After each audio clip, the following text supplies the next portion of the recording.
एक बार की बात है, भरत और कुमार नाम के दो मित्र थे। भरत ने तीर्थ यात्रा पर जाने का निर्णय किया। भरत के पास 5,000 सोने के सिक्के थे। उसने सभी सोने के सिक्के एक घड़े में डाले और ऊपर से उसमें बीज डाल दिए, जिससे यह लगे कि पूरे घड़े में बीज ही है। वह यह घड़ा लेकर कुमार के घर गया। वह कुमार से बोला कि मैं अपने परिवार के साथ तीर्थ यात्रा के लिए जा रहा हूं। मुझे 1 वर्ष का समय लगेगा। जब तक मैं न लौटूं तब तक यह घड़ा तुम अपने पास रख लो। कुमार ने घड़ा अपने पास रख लिया। 1 वर्ष भी बीत गया, लेकिन भरत तीर्थ यात्रा से नहीं लौटा। कुमार ने यह जानने के लिए कि घड़े में क्या है, पूरा घड़ा खाली कर दिया। जब उसको घड़े के नीचे सोने के सिक्के मिले तो वह बहुत खुश हुआ। उसने सभी सोने के सिक्के ले लिए। इसके बाद उसने बाजार से नए बीज लाकर घड़े को भर दिया। कुछ दिनों बाद जब भरत तीर्थ यात्रा से लौटा तो उसने कुमार से अपना घड़ा मांगा। कुमार ने उसको वह घड़ा दे दिया। भरत घड़े में सोने के सिक्के न देखकर कुमार से अपने सोने के सिक्के मांगने लगा। कुमार ने उसको अनजान बनकर कहा कि कौन से सोने के सिक्के, तुमने तो मुझको बीजों से भरा घड़ा दिया था। भरत कुमार को लेकर तेनाली रमन के पास गया। उसने तेनाली रमन को सारी बात बताई। तेनाली रमन ने घड़े के बीजों को देखकर कहा कि तुम कुमार के पास घड़ा 1.5 वर्ष पहले छोड़कर गए थे, लेकिन ये बीज तो नए लग रहे हैं। कुमार ने तुम्हारे घड़े में से सोने के सिक्के निकालकर इसमें नए बीज बाजार से लाकर डाल दिए हैं। कुमार फिर भी तेनाली रमन से मना करने लगा कि उसने सोने के सिक्के नहीं निकाले। तेनाली ने कुमार को कहा कि अब तुमको भरत को 10,000 सोने के सिक्के लौटाने होंगे। यह सुनकर कुमार आश्चर्य से बोला कि लेकिन घड़े में तो 5,000 सिक्के थे। उसके यह बोलने से यह तय हो गया कि उसने ही सोने के सिक्के चुराई है। भरत ने तेनाली रमन की चतुराई की प्रशंसा की। एक बार विजयनगर राज्य के बाहरी इलाके में खुदाई का काम चल रहा था। वहां पर खोदने पर लोगों को एक विष्णु की प्रतिमा मिली। वह जगह भी विजयनगर इलाके में आती थी, इसलिए राजा कृष्णदेव राय को सूचित किया गया। कृष्णदेव राय अपने मंत्रियों के साथ उस विष्णु की प्रतिमा को देखने के लिए वहां पहुंच गए। राजा और उनके मंत्रियों ने विष्णु की प्रतिमा को देखकर निर्णय किया कि वहां पर पहले जरूर विष्णु का मंदिर होगा, जो समय के साथ जमीन के नीचे दब गया होगा। राजा ने मंत्री को वहां फिर से बड़ा विष्णु मंदिर बनाने के लिए बोला। इसके साथ साथ आसपास बगीचा बनाने को बोला। इसके बाद राजा वहां से चले गए। कुछ समय बाद जब मंदिर और बगीचे का काम पूरा हो गया तो राजा देखने के लिए दोबारा आए। राजा ने जब देखा कि मंदिर बहुत ही सुंदर बना है। जब वह बगीचे में घूम रहे थे तो उनने मंत्री से कहा कि यहाँ कुछ कमी है। मंत्री राजा से बोला, महाराज, मैंने इस बगीचे में सब प्रकार के फूल और फल के पौधे लगवाए हैं, जिससे जो भी भक्त मंदिर के दर्शन करने आए तो यहाँ के फूल और फल का प्रयोग कर सके। राजा ने कहा, वो सब तो ठीक है, लेकिन फिर भी इस बगीचे में कुछ कमी रह गई। तेनाली रमन ने राजा को कहा, महाराज, आप जिस कमी की बात कर रहे वो दूसरी तरफ है। तेनाली ने राजा को बगीचे की दूसरी तरफ खुद का लगाया हुआ तुलसी का पौधा दिखाया। राजा ने कहा कि विष्णु भगवान की पूजा बिना तुलसी के पत्तों के अधूरी होती है। जब मंत्री को यह बात पता लगी तो वह शर्मिंदा हो गए कि वह बगीचे की इस कमी को न जान सके जो कि बगीचे की असली सजावट है। राजा ने तुलसी का पौधा लगाने पर तेनाली की तारीफ की। एक बार विजयनगर राज्य में बहुत गर्मी पड़ी। तेनाली रमन राजा कृष्णदेव राय से 15 दिन की छुट्टी लेकर अपने गांव चले गए। 15 दिन बीत जाने के बाद भी तेनाली रमन नहीं लौटे तो राजा को चिंता होने लगी। उन्होंने अपने सैनिकों को तेनाली रमन के गांव भेजा। तेनाली की अनुपस्थिति में कुछ मंत्री राजा को तेनाली के खिलाफ भड़काने लगे। तेनाली रामन 1 महीने के बाद खुद ही दरबार में उपस्थित हो गए। राजा ने तेनाली से कहा कि तुमने 15 दिन के बाद लौटने को बोला था। इस पर तेनाली रामन ने कहा कि महाराज, 15 दिन के बाद मैं गांव में ही एक जादूगर से जादू सीखने लग गया था। अब मुझे बहुत अच्छा जादू आता है। मैं अब नदी नहरें गायब कर सकता हूँ। उसकी यह बात सुनकर राजा और सभी दरबारी हंसने लगे। तेनाली ने फिर से कहा, यदि आपको मेरी बातों पर भरोसा न हो रहा हो तो मैं इसको साबित कर सकता हूँ। राजा ने कहा, ठीक है, कल हम तुम्हारे साथ चलेंगे।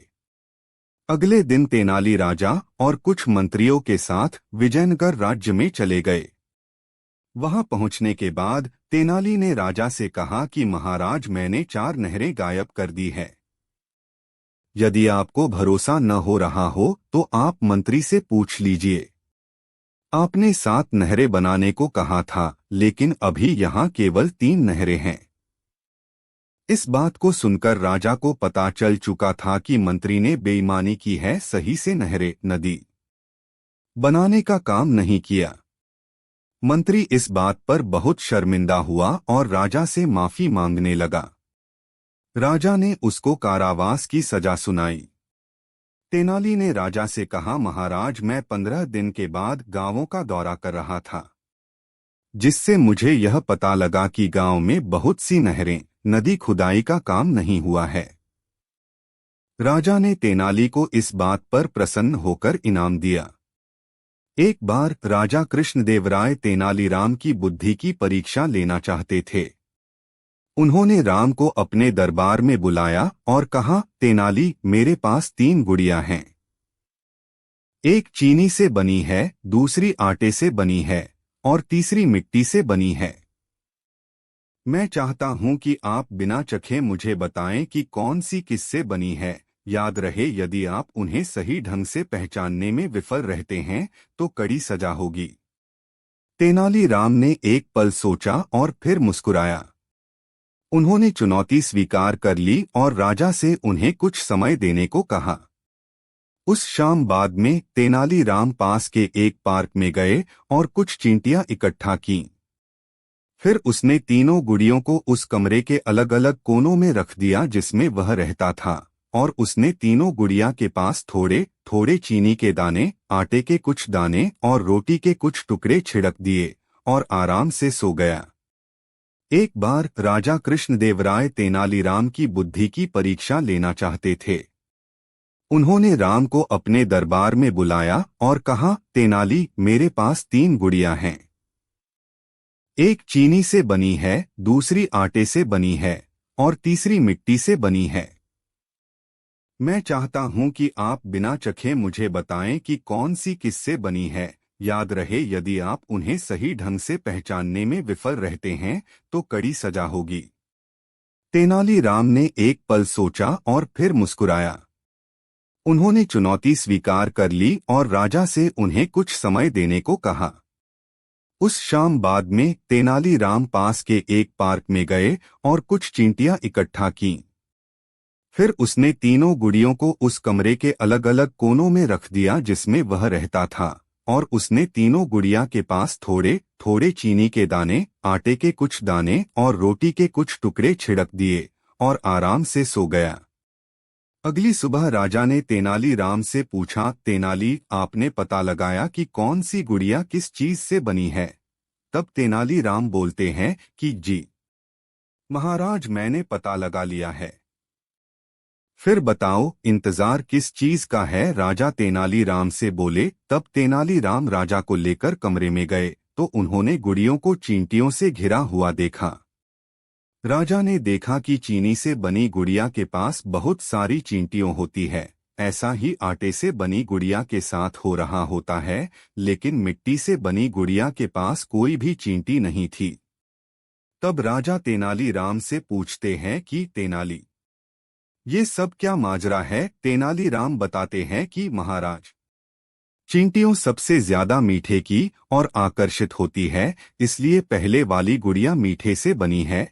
इस कोने वाली गुड़िया आटे से बने हैं, क्योंकि आटे से बनी गुड़िया में गेहूं की मात्रा के कारण चींटियां उसकी ओर आकर्षित होती थीं। यह आखिरी वाली गुड़िया मिट्टी से बनी है, क्योंकि मिट्टी पे चींटियों को कोई दिलचस्पी नहीं होती थी। राजा तेनालीराम की चतुराई से बहुत प्रभावित हुए और उन्हें सोने की अशर्फियां इनाम स्वरूप दी जाती है। विद्वत्ता, ज्ञान, सूझबूझ और हाजिर जवाबी में लाजवाब व्यक्ति कर्नाटक राज्य में विजयनगर साम्राज्य के राजा कृष्णदेव राय के दरबार में विदूषक थे। तेनालीराम अपनी बुद्धिचातुर्य के बल पर विरोधियों को मात देने वाले आत्मविश्वासी, कठिन परिस्थितियों में जूझने को तत्पर रहने वाले थे। तेनालीराम मित्रों, तेनालीराम मां काली और श्री हनुमान के बहुत बड़े भक्त थे। आप यहां से हनुमान जी का संपूर्ण सुंदरकांड पाठ पीडीएफ में डाउनलोड कर सकते हैं। तेनालीराम महाराज कृष्णदेव राय के ऐसे दरबारी रत्न थे जो अपने विरोधियों को उनकी ही चालों में फंसाकर महाराज और जनता की वाहवाही लूटने के साथ ढेरों इनाम भी पाते। वे अपने कारनामों से विरोधियों का सिर झुका देते और निरपराध लोगों की रक्षा करते थे। कैसे करते तेनालीराम यह सब? जाने अनोखे किस्से पढ़कर और करें भरपूर मनोरंजन। विजयनगर साम्राज्य में राजा कृष्णदेव राय के राज्यकाल के दौरान दिल्ली सल्तनत पर मोहम्मद सुल्तानों का शासन था। सुल्तान अत्यंत शक्तिशाली और पूरे उत्तर भारत का शासन करते थे। वे भारत के अन्य भागों पर भी कब्जा करना चाहते थे, खास तौर पर उन भागों पर जहां हिंदू राजा राज्य कर रहे थे। इसके लिए वे कोई भी तरीका अपना सकते थे। एक बार दिल्ली के सुल्तान ने राजा कृष्णदेव राय को परेशान करने के इरादे से उन्हें एक दूत द्वारा शादी में आने का निमंत्रण भिजवाया। जब महाराज ने शादी का निमंत्रण पढ़ा तो वे ही नहीं, पूरा दरबार भौंचक्का रह गया। उस निमंत्रण पत्र में लिखा था, हम अपने राज्य के नए खुदे कुएं की शादी कर रहे हैं। इस शादी में हम आपके शहर के सभी कुओं को आमंत्रित करते हैं कि वे इस शुभावसर पर हमारी खुशी में शरीक होकर हमारा सम्मान बढ़ाएं। इस शुभावसर पर उनकी उपस्थिति प्रार्थनीय है। बात यहीं खत्म नहीं होती थी। उस निमंत्रण पत्र के साथ एक चेतावनी पत्र और था, जिसमें लिखा था कि राजा कृष्णदेव राय के लिए सभी कुओं को शादी में भेजना अनिवार्य है।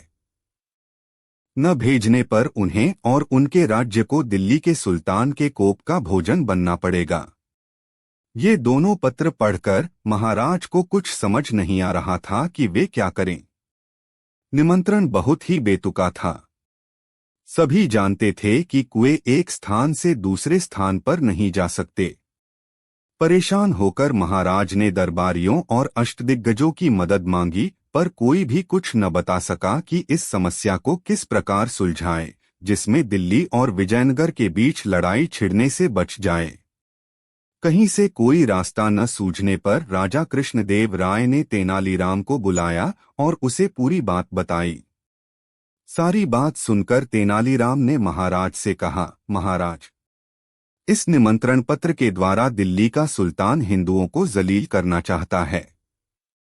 आप तो जानते ही हैं कि हिंदू धर्म में नए खुदे कुओं की प्राण प्रतिष्ठा करने की प्रथा है। सुल्तान ने जानबूझकर प्राण प्रतिष्ठा के आयोजन को विवाह का नाम देकर आपको यह निमंत्रण पत्र भेजा है। कुछ रुककर तेनालीराम बोला, परंतु चिंता की कोई बात नहीं है। न तो निमंत्रण पत्र न ही वह चेतावनी पत्र हमारा कुछ बिगाड़ सकता है। आप बेफिक्र रहें। कल तक मैं इस समस्या का कोई न कोई समाधान निकाल लूंगा। अगले दिन राजदरबार में दिल्ली के सुल्तान के दोनों पत्रों की चर्चा गर्म थी। सभी लोग परेशान थे और इस समस्या का हल अपनी अपनी समझ से निकालने की कोशिश कर रहे थे। राजा कृष्णदेव राय के आते ही सब चुप हो गए। जब महाराज राजगद्दी पर बैठ गए तो तेनालीराम खड़ा हुआ और बोला, महाराज, मैंने दिल्ली के सुल्तान के पास भेजने के लिए यह जवाब तैयार किया है। आप सब भी सुने। सेवा में, श्रीमान दिल्ली के सुल्तान। आपके द्वारा भेजे गए निमंत्रण का बहुत बहुत धन्यवाद। हम आपके कुएं की शादी की आपको बधाई देते हैं। हम तहे दिल से आपके शुक्रगुजार हैं कि आपने इस शुभ अवसर पर हमें याद किया और इसमें सम्मिलित होने के लिए आमंत्रित किया। निमंत्रण मिलते ही हमने अपने राज्य के सभी कुओं को इसकी सूचना पहुंचा दी, परंतु वे सभी नाराज हैं कि आपके कुएं उनके विवाह में सम्मिलित नहीं हुए थे। इसलिए हमारी आपसे विनती है कि एक बार आप अपने कुओं को यहाँ निमंत्रण देने के लिए हमारे दूत के साथ भेज दें। इस निमंत्रण के बाद हम आपको आश्वासन देते हैं कि हमारे कुएं आपके कुएं के विवाह में अवश्य आएंगे। हम भी उनके साथ दिल्ली अवश्य पधारेंगे। आशा है शीघ्र ही आपके कुओं से भेंट होगी। सधन्यवाद। श्री कृष्णदेव राय, महाराजाधिराज विजयनगर साम्राज्य। पत्र का मसौदा सुनकर पूरा दरबार तालियों की गड़गड़ाहट से गूंज उठा। महाराज ने एक दूत के साथ यह संदेश पत्र दिल्ली के सुल्तान के पास भेज दिया। पत्र पढ़ते ही दिल्ली का सुल्तान चकरा गया और उसके मुंह से निकला, हम कुओं को तुम्हारे साथ कैसे भेज सकते हैं। दूत क्या जवाब देता, बेचारा चुपचाप सिर झुकाए खड़ा रहा। सिर धुनते हुए सुल्तान ने दूत को खाली हाथ वापस भेज दिया। अब उसने हिंदुओं को नीचा दिखाने या उनका मजाक उड़ाने का इरादा छोड़ दिया था। एक गांव में एक औरत रहती थी। वह प्रतिदिन शाम को अपने पति को 10 जूते मारा करती थी। इस औरत की एक बेटी भी थी। जब वह शादी के लायक हुई तो उसके लिए वर की खोज होने लगी। लड़की रूपवती थी, परंतु जूता मारने में मां की नकल करने का लोगों को उसकी ओर से डर था। इसलिए उसके साथ कोई विवाह नहीं करना चाहता था। नगर और गांव-गांव में इस जूता मारने वाली औरत की चर्चा फैल रही थी। इधर तेनालीराम की कीर्ति भी कम न थी। उसके शत्रु उससे वैर रखते थे। ऐसे लोगों ने किसी न किसी बहाने तेनालीराम को नीचा दिखाने का विचार किया। तेनालीराम के रिश्तेदार भी उससे बहुत जलते थे, इसलिए उन्होंने भी अपना बैर निकालने के लिए यह अच्छा अवसर समझा। एक दिन तेनालीराम सारे कामों से निबटकर अपने घर में बैठे थे। उस समय एक पुरोहित उनसे मिलने आया। तेनालीराम ने उसको बहुत आदरपूर्वक बिठाया। थोड़ी देर इधर-उधर की बातें करने के बाद पुरोहित ने कहा, वह रमाबाई अपने पति विष्णु शर्मा को नित्य 10 जूते मारा करती है, उसको तो आप जानते होंगे। उसकी एक बहुत रूपवती बेटी है। उससे कोई विवाह नहीं करता। सबको यही भय है कि उसमें माता से आचरण न हो। यदि आप उससे विवाह कर लें तो आपकी बहुत प्रशंसा होगी। तेनालीराम ने उसका मतलब समझ लिया और कहा, आपका कहना ठीक है, परंतु मेरा एक विवाह हो चुका है और दूसरा करने की मेरी कोई इच्छा नहीं है, इसलिए मैं यह विवाह नहीं कर सकता। किंतु हाँ, मेरा एक छोटा भाई है जो इन दिनों काशी पढ़ने गया है। यदि उसके साथ उस लड़की का रिश्ता हो सकात हो तो मैं तैयार हूँ। यह सुनकर पुरोहित जी प्रसन्न होते हुए रमाबाई के घर गए और अपने आने का मतलब कह सुनाया। सुनते ही रमाबाई बहुत प्रसन्न हुई और उसने तेनालीराम के भाई को अपनी लड़की देना स्वीकार कर लिया। विवाह का दिन निश्चित करने की भी उसने पुरोहित को अनुमति दे दी। पुरोहित ने तेनालीराम के पास जाकर विवाह का दिन भी निश्चित कर दिया। तेनालीराम का कोई भाई न था। जब विवाह पक्का हो गया तब वह एक अनाथ बालक को ढूंढने लगे। ढूंढते ढूंढते 2-3 दिन में उनको एक 20 वर्ष का युवक मिल गया जो बहुत पढ़ा लिखा था और पेट पालने की चिंता में विजयनगर आया हुआ था। तेनालीराम ने उस युवक को अपने घर पर टिका लिया और एक दिन कहा, मैं रमाबाई की कन्या से तुम्हारा विवाह करा दूंगा और तेरे जीवन निर्वाह का उचित प्रबंध भी करा दूंगा, परंतु इन सब बातों के लिए तुम्हें मेरा भाई बनना पड़ेगा। यदि तुम्हारी इच्छा हो तो मैं उपाय करूं। तेनालीराम की यह बात सुनकर युवक अत्यंत प्रसन्न हुआ। उसने यह सहर्ष स्वीकार किया। थोड़े ही दिनों के बाद विवाह की तैयारी हुई और भावरें पड़ी। जिस दिन लड़की ससुराल जाने को तैयार हुई, उसी दिन उसकी माँ ने एक जूता उसे दिया और शिक्षा दी, बेटी, जो तू मेरी सच्ची लड़की है तो मुझसे भी अधिक अपने पति पर प्रभाव जमा लेना। मैं तो हर रोज उसे 10 जूते मारती हूँ, परंतु तुझको बहादुर माँ की बेटी उसी समय मानूंगी जबकि तू अपने पति को 15 जूते रोज मारे, और यदि तू मेरे कहने के अनुसार नहीं चलेगी तो मैं जन्म भर तेरा मुंह भी नहीं देखूंगी। लड़की ने यह बात स्वीकार कर ली। रमाबाई ने अपने पति को उसे पहुंचाने के लिए भेजा। लड़की के ससुराल में पहुंचते ही तेनालीराम ने ऐसा रूप बना लिया जिससे वह थरथर कांपने लगी। उसके पति को भी तेनालीराम ने चिड़चिड़े स्वभाव का बनकर रहने को समझा दिया था।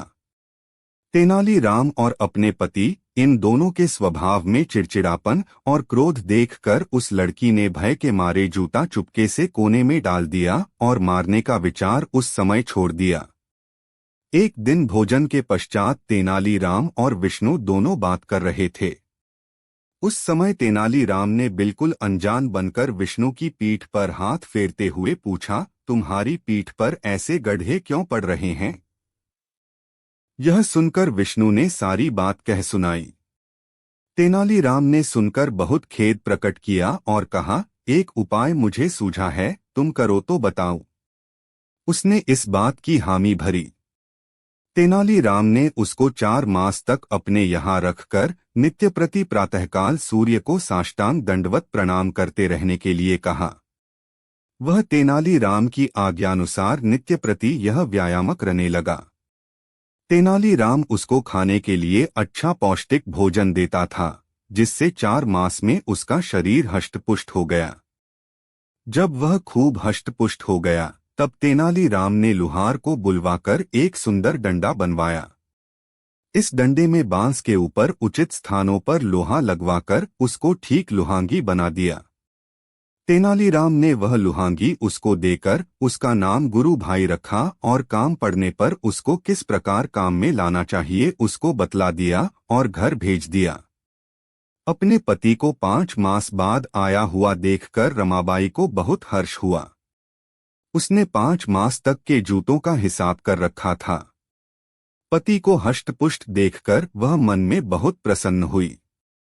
यद्यपि वह बेचारा बहुत दूर से थका हारा आया था, परंतु उसको इस बात से कोई मतलब नहीं था। उसने आते ही उसको जूता मारने के स्थान पर बैठने की आज्ञा दी। बेचारा पति अपने डंडे को छिपाए हुए उस स्थान पर जा बैठा। औरत ने जूता मारने के लिए ज्यों ही हाथ बढ़ाया, त्यों ही पति ने रमाबाई को ऐसे जोर से डंडा मारा कि उसका सिर फट गया। डंडे के लगते ही वह चीखी, अरे रे, मार डाला और जमीन पर गिर पड़ी। तब पति ने दूसरा डंडा मारा जिसके लगते ही वह और जोर से चिल्लाने लगी।